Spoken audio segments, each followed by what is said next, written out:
Look at that. Haha. Fire. Ooh. Oh la la. Oh. Ah.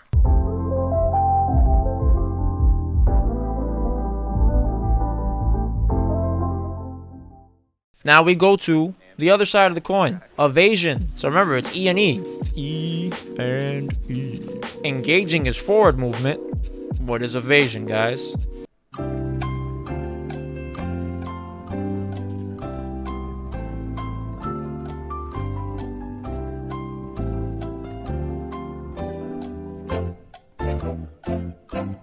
There you go, Ashley. Backwards movement. It's creating distance. So think of it as many different ways as possible, so that way you can pinpoint when these things are happening, no matter how subtle they are. And it's the same idea. If you walk back, there is not much risk involved. If you dash back, it's going to be less risky. Jumping back, it's not as bad because most characters won't really be able to do anything against it. But depending on the character, like a Cammy, she might be able to super you full screen if you jump back. So you have to be very careful of that situation. So that's going to depend on meter and the rounds because of it. Obviously, round 1, you're not going to have to worry about that, right? No character's really going to be able to do anything. But there is a risk of jumping backwards. You're giving up positioning. So that is very, very risky because you're cornering yourself without your opponent putting in much work. Backdashing, that's why I would put it as less risky than jumping, because when you back jump, you're giving up way more space, okay? When you backdash, you can still immediately dash up afterwards if you confirm during the dash that, oh, my opponent didn't take the space. Okay, let me just move up. But if you jump back, it's very telegraphed, and you're gonna be very far away. So when if they dash at you, by the time you land and you try to close the gap, they'll be able to block again. So you've given up so much. Imagine if your bank account had $1,000 in it, you've given up like $300. Boom. 30% of the screen just given to your opponent right off rip. So you gotta be very careful with that. Depending on the character, some characters have very far jump arcs, so they will jump further away. So that's a way that you can see victory in situations that you might be frustrated by. Lewis Bad was saying hit and run style. Somebody's running away from you. You got to see that as a victory because they're getting closer to the corner. So I'm happy when they do that. I used to be irritated, but then I learned, wait a minute, that is actually a good thing because they're cornering themselves and I'm not really doing much. And the risk that they take is when they decide to engage. So now you have to figure out, what does this person that does the hit and run style, what is triggering that forward push? When do they want to get close to me, or when do they want to close the gap? More than likely, it's when they're about to be in the corner because they don't want to be in the corner. They forget, oh shit, huh? They're so used to playing that way and people giving them what they want so soon that when you don't give it to them, they're like, okay. And then now they're in a layer 2 they've never explored before. They're like, wow, what is this place? This place is magical. I've never had to use my brain before. So you take advantage of that. You can include V-shift as an evasion, yeah. Right? You can use that, engage somebody's intentions based off of that. With evasion, with creating space, if somebody's naturally doing that at match start, we now know that, hey, this player is defensive. So what this could mean is it's a player that is willing to take multiple throws, a player that is, if you are in throw range and it looks like you have advantage, they're probably not going to press a button. It's a player that if you anti-air them once, they're probably going to learn their lesson, right? If you crush counter them, they're probably going to chill. If you shimmy them once and you confirm, they're probably not going to throw tech the next situation. How we could all relate this to early free information that they're giving us, they're just giving it to us. Regardless if you intend to or not, you're doing it. Most players, they don't, even if you tell them that, they don't have the mindset to be able to juggle the mind games off of that because they're so used to moving a certain way. So you know how much discipline it takes for you to be able to completely break your rhythm with intention, not out of fear, not out of being forced to, but to do it deliberately. It's not easy. It requires finesse, some skill, experience. When they create this gap, recognizing that, you are like, okay, you are giving up space. So ideally, what you can do to either of these players is you pay attention to their movement up front. And then what happens is whenever you see contradictions, that means they're changing. They're changing up on you. That makes sense? Something's changing. So when you guys are like, how do you adapt so fast, Zaf? We have the answer. We don't gotta ask Zaf. Professorino got the answers for you, okay?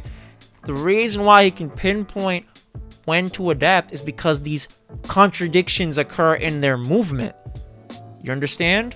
At the most subtle level. But it's a level that's so subtle, if you're ruled and governed by your desire, I don't give a shit. That's why I'm telling people this. This is free information, right? I could be sitting there and hoarding this, but I don't need to do that, because even if I tell you this, it ain't gonna matter, right? Because I've been doing it for so long, and you guys are just now playing catch up.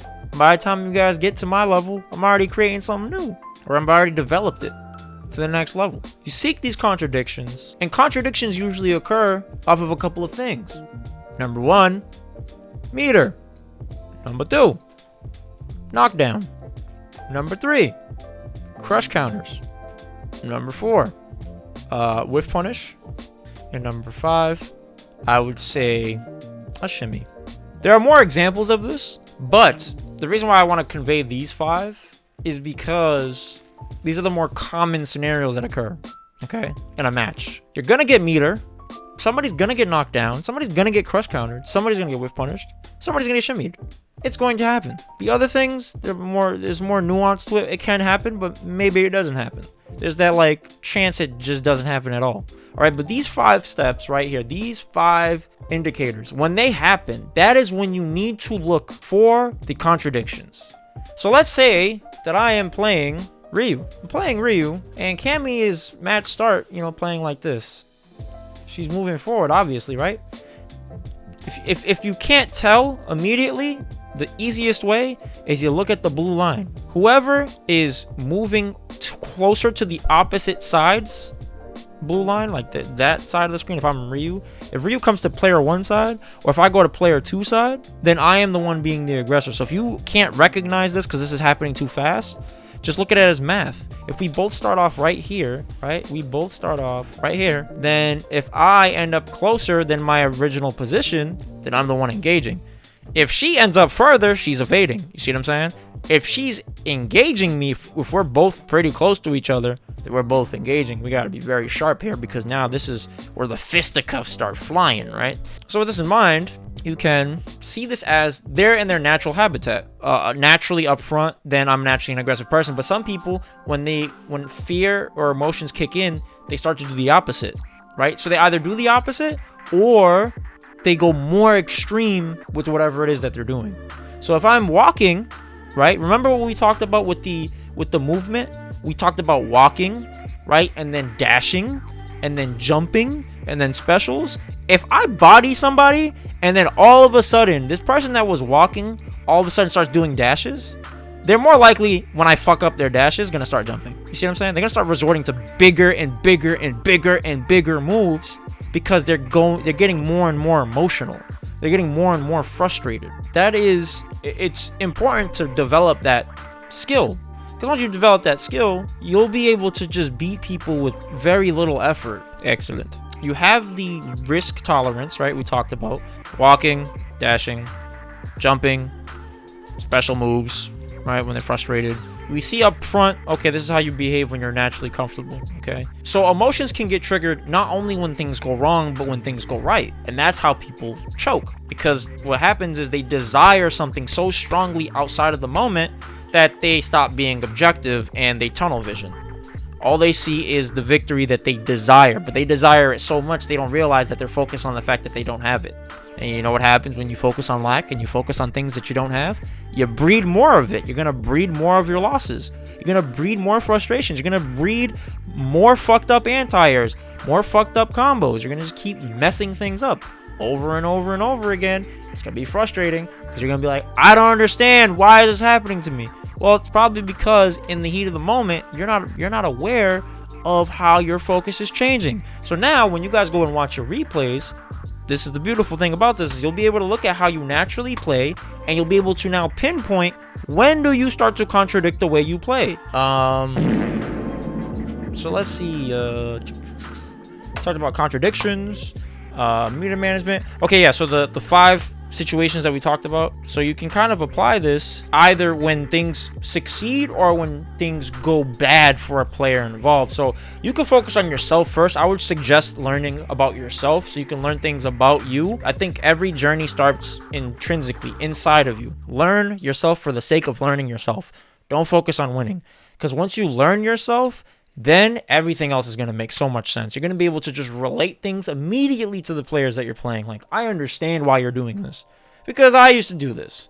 Or I understand why you're doing this just conceptually off of the merit that, you know, you're frustrated or you're emotional or you desire to win so badly. Meter, knockdown, crush counter, whiff, punish, shimmy. All right, so meter, we talked about, this is the enhancement of attacks. So if somebody gets the opportunity to enhance their attacks, a lot of players, they tend to they just immediately try to invest the bar. It's like people financially right now in the world, right? In the US, a lot of people don't really have financial literacy, so they just think to blow their money instead of investing their money, right?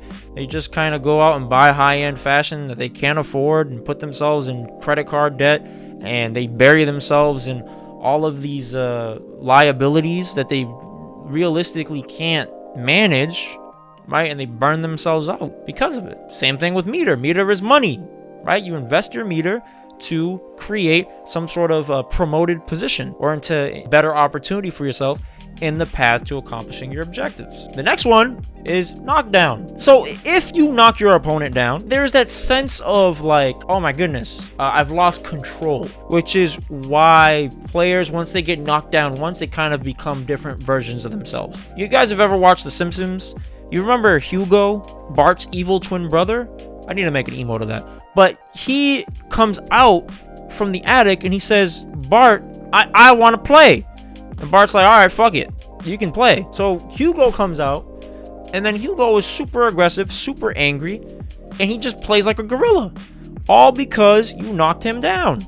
All because he got access to meter, right? Or whatever. You get knocked down, you want to watch your replays and see, did anything change mentally in me as a player? Did I start moving differently? So you can start kind of watching like the 5-10 seconds leading up to that knockdown, that you got knocked down, and the 5 to 10 seconds after you get back up, if you can get back up, right? Let's say they get in, they knock you down, they get in, and then you V-reversal them off of you, and now you're back to neutral. Did you start playing differently? So that's something you gotta be very mindful of. And this will help you learn to reset yourself mentally. My favorite word, ever since I've come across this word, I think 2018, was equanimity, all right, which is mental calmness and composure in the face of like difficult situations and challenges.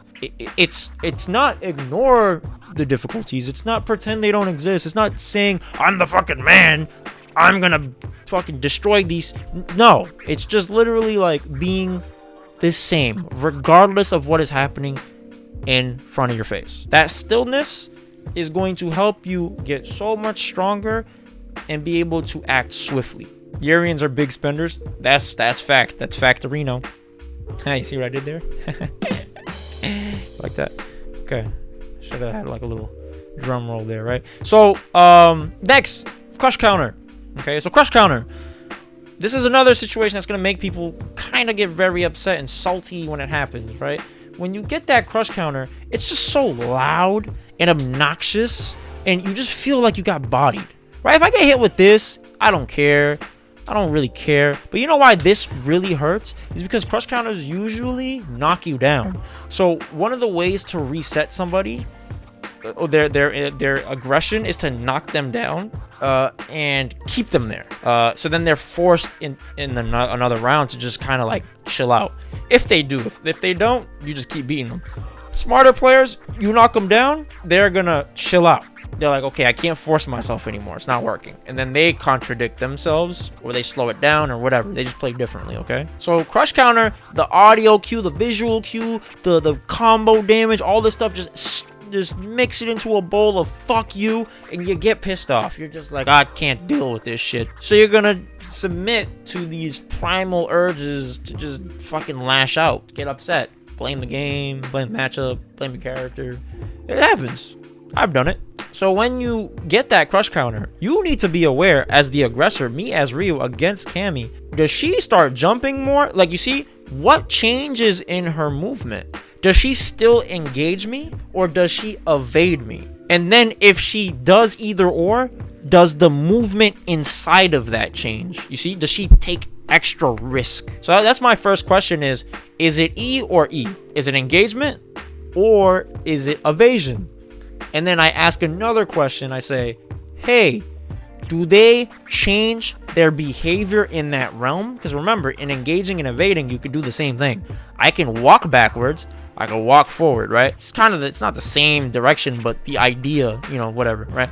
You manipulate the spacing is what I'm saying. The opposite. It's like on the same spectrum, but they're opposites. Do I backdash or do I forward dash? Do I jump back or do I jump forward? So do they increase their risk inside of that theme of theirs? Or do they swap to the other theme, go from engaging to evading me? So instead of moving forward, now moving backwards, but now they're backdashing. Ah, see? So maybe this player was walking forward, but when they're now afraid, they're like, ah, get away from me! Or maybe they were dashing up, right? They were dashing a lot, but then now they're jumping away. They're like, yeah, no. And then they start to jump at you once they've gotten to full screen because now they can't jump back anymore, right? Or they dash up. That's something you'll see. You'll see this.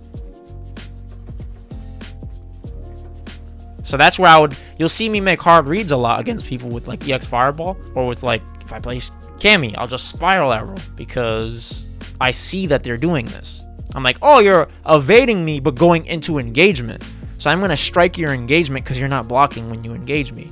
So that is the biggest risk of engaging, is you're not blocking, but the biggest risk of evasion is that you are giving up space. But of course, depending on range, when you get into the variables of things, then it changes, because then it's like, well, if I'm in range and you're walking backwards, I can hit you low, or I can do this. But if I'm not in range, then the only immediate immediate solution that I would have as a player is to close the gap, jump, I could walk up. So next, whiff punish.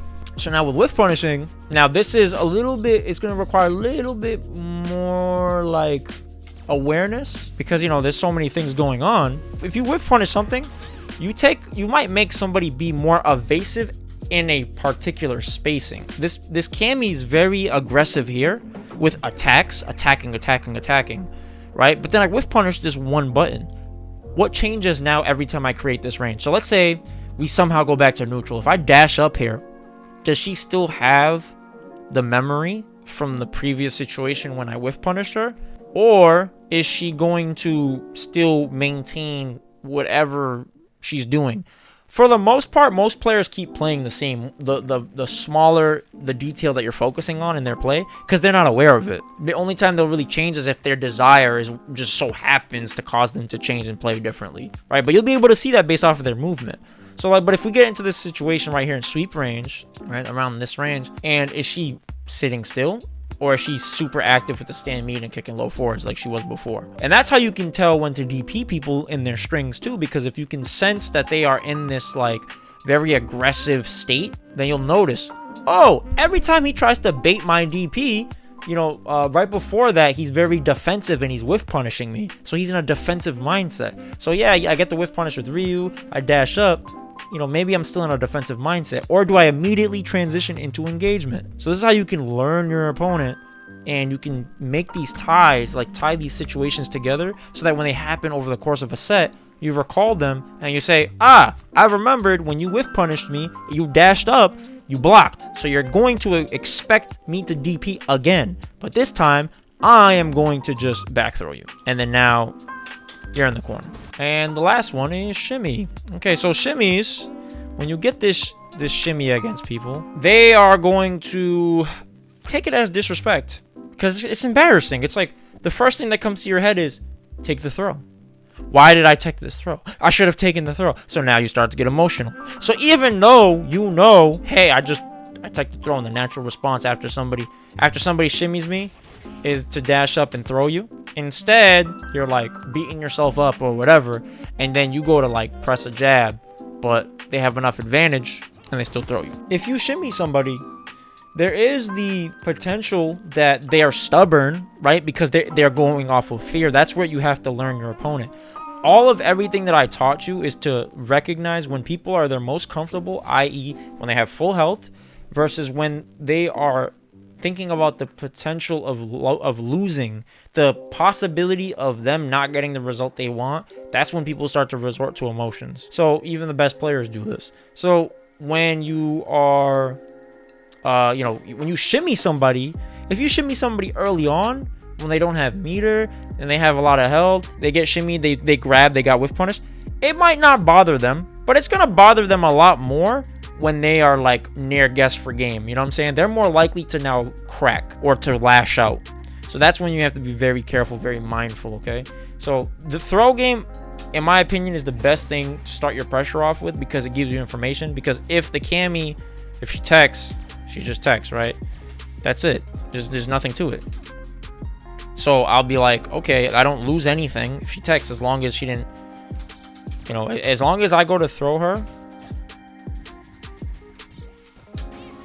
and that happens, I get information. That's totally fine. If she presses a button, I'll throw her out of this, right? So she can't press a button either, as long as I'm in range, right? See, she did jab, throw. Okay. So I'm beating block and I'm beating button. So when I decide to do this and I throw her, if she's getting thrown, I understand, okay, she got thrown, but did I see her press a button? Because if I see her press a button, then I know she's mashing. So now I'm getting that information. If she texts, I know she's teching. Okay. And if she texts late, then I'm like, oh, you're delay teching. So how do you tell this? Well, I'll show you how you can tell this.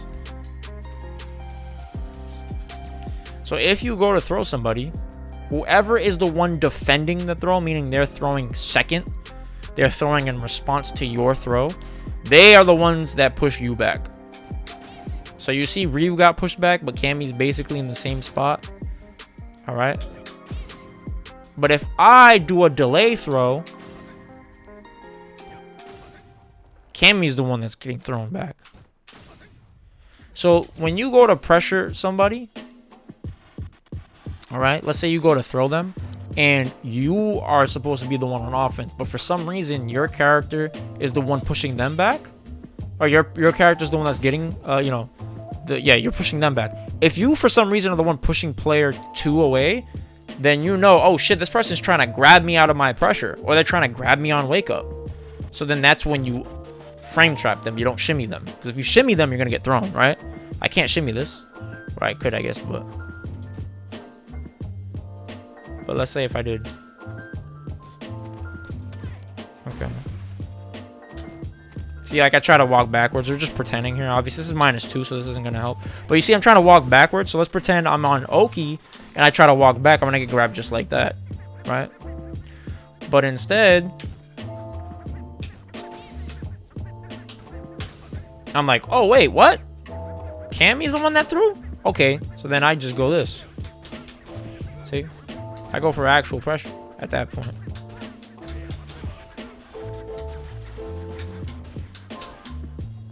Okay. Oh, that doesn't work. Okay.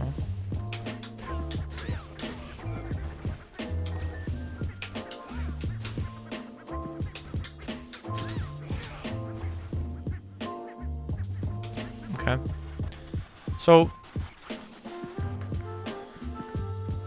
yeah, so you can visually tell based off of who's getting pushed back, or you can just look where it says reversal window, or not reversal window, it says throw escape, right? So if throw escape is on my side, it's telling me I escaped throw, meaning I did a defensive throw, right? But if I'm throwing, it should be on her side if I'm the one that's pressuring with throw.